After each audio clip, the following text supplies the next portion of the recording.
Good morning. Welcome to Genesis 25, the death of Abraham. Today is the second day of April 2018. My name is Kurt Bell. I'm the host of Freeway Bible Study. I'm a non-believer. I don't believe the supernatural suggestions and claims within the Bible, or any text, any holy text for that matter. Yet I enjoy studying such things, largely to make sure that I'm on good footing with my disbelief. So today we're continuing the tale, actually we're ending the tale of Abraham, one of the great patriarchs of the Old Testament, who followed Abraham through a long and winding road, and through his life, and a lot of adventures and a lot of interesting things. Here in Genesis 25, Abraham has two grown sons of worthy note. These would be, whoops, there we're going green, but I have to go over here. That usually doesn't turn green. We have Ishmael, his firstborn son, and notably the heir to his to the inheritance of everything Abraham has. And we also have Isaac, his son, is the first legitimate son of his wife, Rebekah, who has died several chapters back. We know that Ishmael is living out in the wilderness with his mother, Hagar, and Isaac remains with Abraham. Now at this late stage, Sarah has died, and the chapter Genesis 25 opens with Abraham taking a new wife. And we have a small genealogy of her sons, a list of her sons, which I believe they numbered 12, which is, they got really busy, so maybe it wasn't, maybe Sarah's infertility, well, we won't go there. Anyway, he has a lot of sons with his second wife, with his second legitimate wife. And we get a short list of those in the chapter, and then really nothing more is said of them. Although, and it's kind of interesting because we don't really know where they wound up. And it made me kind of wonder, because we have the 12 tribes as well. But, I wonder if there's something to the number 12, like there's something to the number 40 in the Old Bible, in the Old Testament. So anyway, what comes next is an account of the lineage of Ishmael. No. What happens next is that Abraham dies, and for all the life and times of Abraham, his death is a pretty simple affair. He simply dies, and Isaac buries him in the same tomb where his mother Sarah was buried. And okay, so now we've seen Abraham's new family. We get a list of their 12. Of the 12 sons of that second legitimate wife, I guess, and then Abraham dies and is buried. If it sounds like I'm going through this in a rather methodical manner, it's because though this chapter is not complex, it is nevertheless a little difficult, and I think that if I don't go through it in this way, I'm going to forget something important. So this may be a pretty dry interpretation, or not interpretation, I guess it is, but kind of just an impression. So the next step is that we get an account of the lineage of Ishmael. So this is a listing of Ishmael's sons, and we learn that were the 12 here? Were the 12 here? Maybe this is where the 12 sons were. Because remember, God promised Abraham that Ishmael's sons would be 12 princes and 12 nations. So we learned that they wind up settling to the west.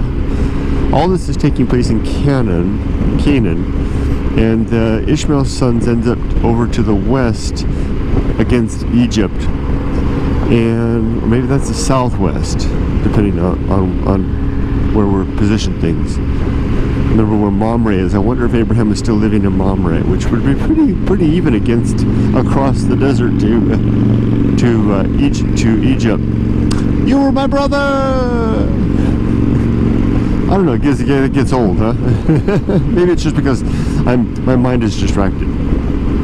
So, and I'm sorry, I'm being so disjointed. So I'm trying to do this better. I'm trying to stay more in focus with these studies, not make them so so long and filled with wanderings, like the wanderings of Moses in the desert. But oh well, I guess if that's the way it happens, that's the way it happens, right? Part of this is a personal endeavor to help me remember this stuff, and some part of that. This is how my inner thought process works. My brain kind of wanders and meanders through facts, finding linkages and connections that make the story help all the pieces fit together, providing glue that binds them. This is also part of the thing that helps me to remember place names and people names and the like.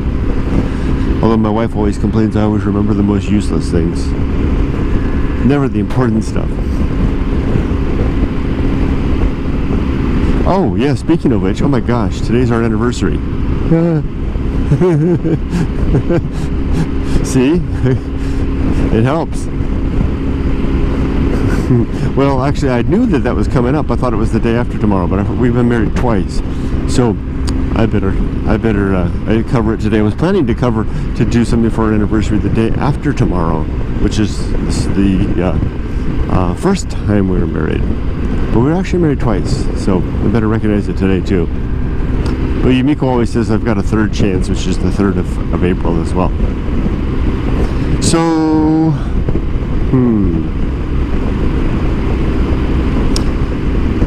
now I'm all distracted and all over. Okay, let me get back on track. So now we've got the descendants of Ishmael off to the west against Egypt.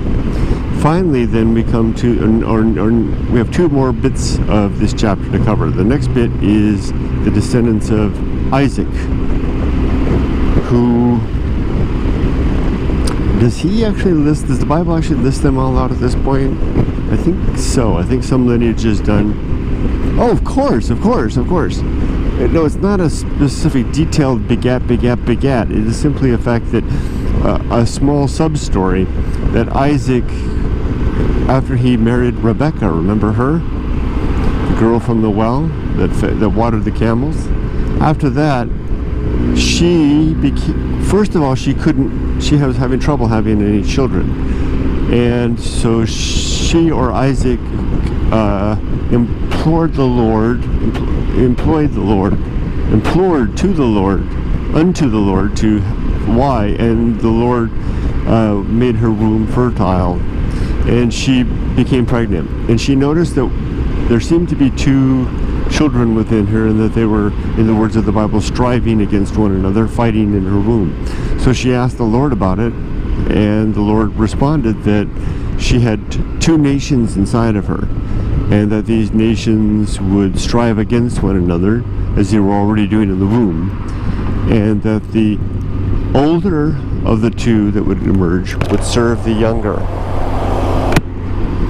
So when the birth came, the first one came out shortly before the second. The first one came out, and his skin was kind of a dark red and covered in hair. And as soon as he came out, it was noted that the hand of the second one was grasped around his ankle.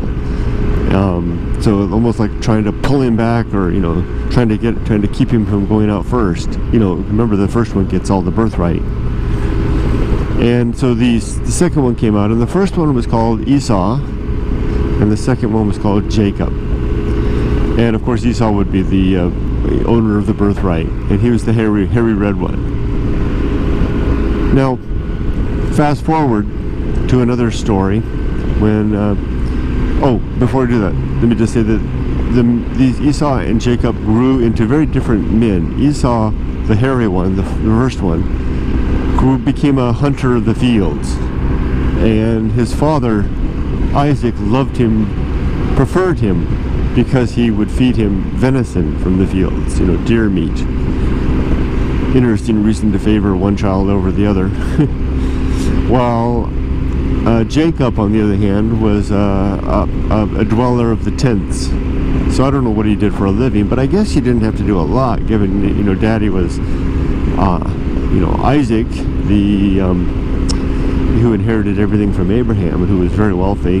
But anyway, so he dwelled in the tent. So maybe they're kind of like princes in a way. So, you know, Jacob is spending all of his time hanging out in the tents, you know, and Esau, you know, is out wandering out the fields, catching wild animals and bringing them back for a feast.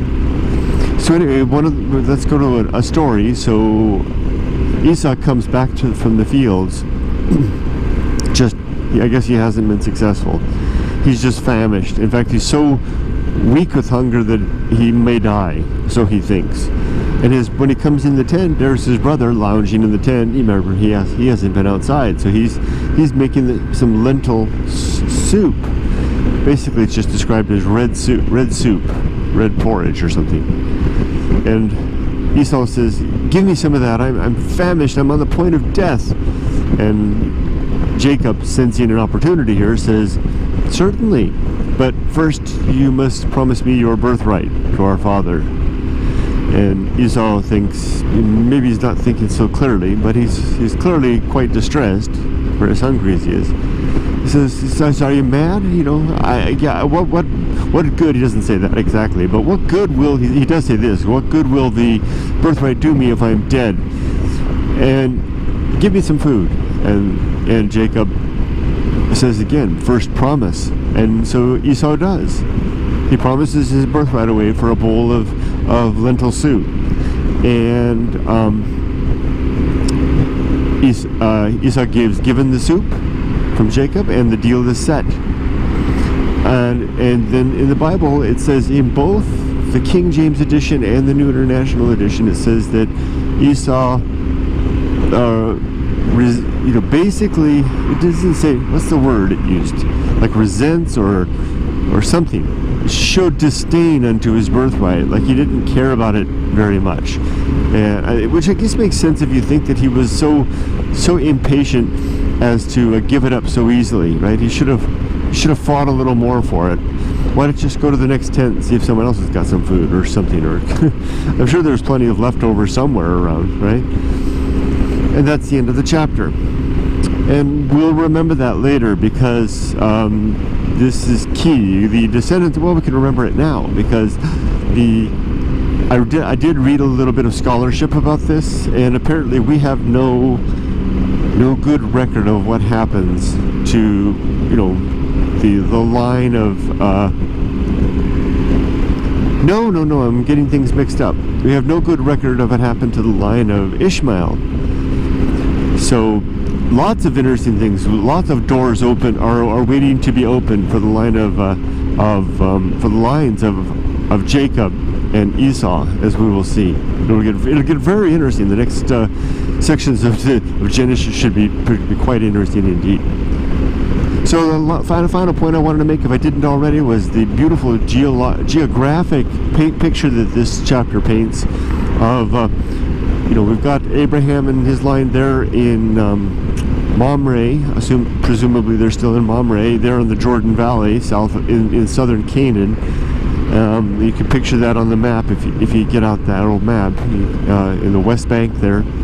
And we can see that he sends his sons of his concubines west over against Egypt, where they settle. So there's a nice little geographic distribution. And then he sends the descendants of the concubines go to the east, into the wilderness. That's right. The concubine sons go into the east. So he sends them into the wilderness just like he's been known to do before. So the sons of the concubines are to the east in the wilderness, the same land where Moses will one day soon wander, I believe. He sends and the sons of Ishmael they're the ones that wind up to the west, up against Egypt, and then his own descendants, the sons of Isaac, not his own descendants, but the descendants of his most legitimate son Isaac, remain in Canaan. So now you can kind of see how the nations are starting to split. And I know that some effort has been made to attribute the various ethnic groups like the Arabs to one or the other. And I read some scholarships that said that that really isn't well supported, especially given the fact that Ishmael's line, we don't hear much about it from here on in. I guess somebody that was arguing they became the Arabs might say that's because they became the Arabs and didn't have relevance into the story anymore. But that's more scholarship than I'm up to. Well, that's it. So I'm going to stop now. It's a pretty short one today. That was kind of my goal, was to cut out a lot of the excess filler in this. I wish you all the best. Have a great day, and enjoy the life. Make it a good life. Take care. Bye-bye.